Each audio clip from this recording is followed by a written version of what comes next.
और उधर ईरान में सुप्रीम लीडर अयतुल्लाह खमेनी ने ट्रंप पर पलटवार किया है।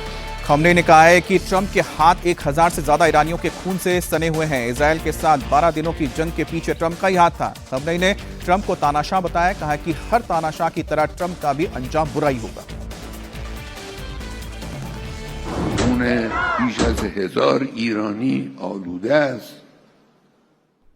उसके हाथ 1000 से ज्यादा ईरानियों के खून से सने हुए हैं, जो 12 दिनों के युद्ध में मारे गए।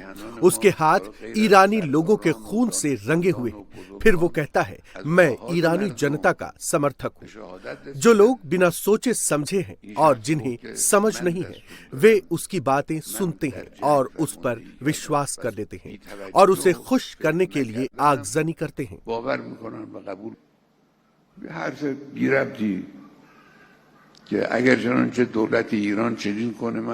क्योंकि उसने कहा है कि अगर ईरानी सरकार कुछ करती है तो मैं आकर तुम्हारा साथ दूंगा।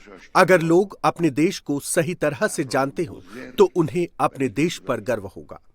उसके अपने देश में ही बहुत सारे गुनाह हैं। उसके हाथ 1000 से ज्यादा ईरानियों के खून से सने हुए हैं। दावाज अल रूजा की लड़ाई में हमारे हजारों साथी शहीद हुए।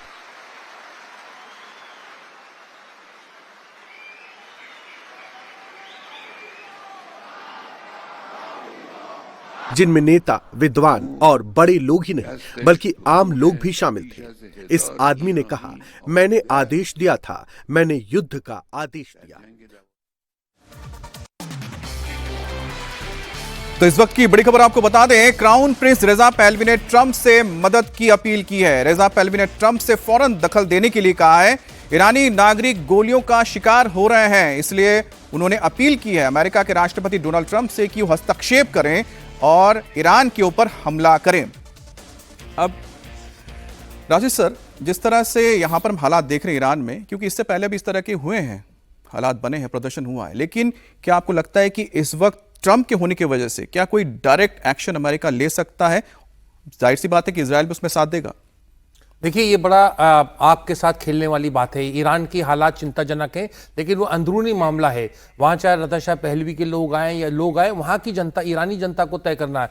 अमेरिका का आप देखिए जोग्राफिकल डिस्टेंस बहुत दूर का है, और अगर इजराइल की मदद से होगा तो पूरी पश्चिम एशिया में एक तरीके की आग लग जाएगी। क्योंकि खमेनी जो है वो केवल ईरान के नेता नहीं है, वो एक आध्यात्मिक नेता है और उनकी 10-12 मुल्कों में पकड़ है। तो तमाम जगह के ऊपर एक बहुत बड़ा हंगामा बर्पा हो जाएगा। इसलिए हमें लगता है सोच समझ के ईरानी लोगों को तय करना चाहिए कि वहां वो कैसी सरकार लाना चाहते हैं। अवधेश जी देखो, ये इसको मैं बस एक सवाल भी जोड़ देता हूं, आप अपना इसमें टिप्पणी रखिएगा। क्योंकि वेनेजुएला में जो देखा है उसके बाद लोगों को क्या ऐसा महसूस होता है कि वो जो काम वेनेजुएला में हुआ है वो तेहरान में कर सकते हैं? देखिए, वेनेजुएला और तेहरान में कोई संबंध नहीं है, दोनों में मौलिक अंतर है। दोनों दो प्रकार की घटनाएं हैं। ईरान में 1979 में जो एक इस्लामिक मॉडल ऑफ शासन खड़ा किया गया था कि पूंजीवाद है, साम्यवाद है, डेमोक्रेटिक जो संसदीय लोग, उसके विरुद्ध दुनिया में इस्लाम का एक शासन होगा, इसी मॉडल से हम दुनिया का इस्लामीकरण करेंगे। तो वो जो खमेनी साहब, उसके सब लेकर समय समय पर विद्रोह होते रहे। ईरान एक खुला देश रहा है, वो बेबीलोन की संस्कृति का देश रहा है। और कल देखा गया है, शायद आपने ध्यान नहीं दिया कि सूर्य का ध्वज वहां लहराया गया था, झंडे लहराए गए। वो उसमें सूर्य का पूरा ध्वज है। वो लोगों ने अपने पुरानी संस्कृति को याद किया था, क्योंकि मुसलमान बन जाने का अर्थ अपने कल्चर को छोड़ना नहीं होता है। तो वो भी एक वहां भाव है। और वो जो राजा साहब, इस समय का जो विद्रोह है 2022 से थोड़ा ज्यादा कड़ा विद्रोह है, क्योंकि इस समय सीरिया से असद जा चुके हैं, इनके हिजबुल्लाह कमजोर हो चुके हैं, हमस कमजोर है, हुती कमजोर है, इनके न्यूक्लियर वैज्ञानिक मारे गए। सबसे महत्वपूर्ण जो मैं देख रहा हूं कि जो उस रिवॉल्यूशन के नाम पर एक सुरक्षा बल क्रिएट किया गया था, ईरानी रिवोल्यूशनरी गार्ड्स जो कॉर्प्स, उसके खिलाफ हमले हो रहे हैं, उस पर हमले हो रहे हैं। लेकिन तो आपने एक बहुत अहम बात बोली अवधेश जी, जिसमें आपने उस फ्लैग का जिक्र किया है जिसमें कि वो दिखता है, यानी पुरानी जो संस्कृति दिखती है, एक सूरज है, उसमें एक शेर है, लेकिन साथ ही इंडोनेशिया इस्लामिक देश है, उसने अपने कल्चर को थोड़ा छोड़ा है। और जाहिर सी बात है कि बहुत वक्त से लोगों को अलग करते हैं, अवधेश जी, वो विद्रोह होता है। नहीं, बहुत वक्त से जो